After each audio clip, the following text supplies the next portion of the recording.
Hi, welcome to Property Law 101. I'm Sara Bronin, and I created this series to help you understand the basics of property and property law. This series asks four fundamental questions about property and property law, and today we're talking about the fourth one, which is holding interest in property, and specifically a particular aspect of leaseholds. So that particular aspect is how a tenant transfers his or her or their leasehold interest to another party. The general default rule is that a landlord may sell the premises and the tenant may transfer her interest with very few limitations. The reality is, however, that the default rule is often altered by contract. Landlords will often require that tenants agree to limit their ability to sublease or assign their interest in the property. To understand why landlords would want to limit tenants' rights to transfer, it's important to understand what both of these are. So first, a sublease. A sublease is a lease of an interest smaller than the prime tenant's interest. The prime tenant is the person or entity with whom the landlord originally contracted. For example, B leases 100 acres of a piece of property from A, and then B subleases 50 of those acres to C. A is the landlord, B is the prime tenant, and C is the subtenant. An assignment, meanwhile, is a transfer of the entire remainder of the tenant's terms, rights, and duties to another party. The assignee has all of the duties of the prime tenant unless a document says otherwise. In the scenario just mentioned, it would be B assigning 100 acres, all of B's interest in the property, to C, who is the assignee, and then walking away.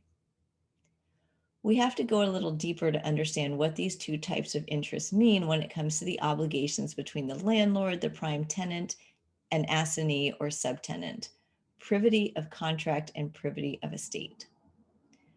So privity of contract, this means being directly contractually obligated to each other. In a sublease, the subtenant is not in privity of contract with the landlord. They have no direct contractual relationship. In an assignment, they do not typically have the privity of contract. However, it is possible for an assignee to obtain privity of contract with the landlord. There is a document called an assumption, where the assignee signs an assignment agreement, assumption agreement, where they expressly agree to be bound by the terms of the prime lease.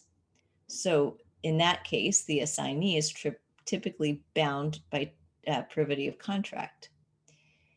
In an assumption alone, the prime tenant will still be bound to the landlord through the original contract as well. The only way for the prime tenant to get out of a contract is for the landlord to sign a novation agreement. A novation agreement says that the prime tenant has no contractual liability, so the prime tenant is cut out of the relationship. So do watch out for assumptions and novations. So that's privity of contract. Privity of estate means parties having an interest such that one is directly carved out of the interest of the other, and where one party actually possesses the property. In a sublease, the subtenant does not have privity of estate with the landlord because the subtenant's interest isn't carved out of the landlord's interest. Think about the example where B subleases 50 acres of a piece of property to C. The subtenant is in privity of estate with the prime tenant, but not the original landlord. This is different for assignments, however. An assignee has privity of contract or privity of estate with the landlord when the assignee steps into the shoes of the prime tenant. So the difference between a sublease and an assignment is important in determining who the landowner can sue if there becomes a problem. So usually under a sublease, a landlord can only go after a prime tenant, while under an assignment, the landlord can go after the prime tenant or the subtenant or both, at least because of privity of estate, and at times under privity of contract theories too.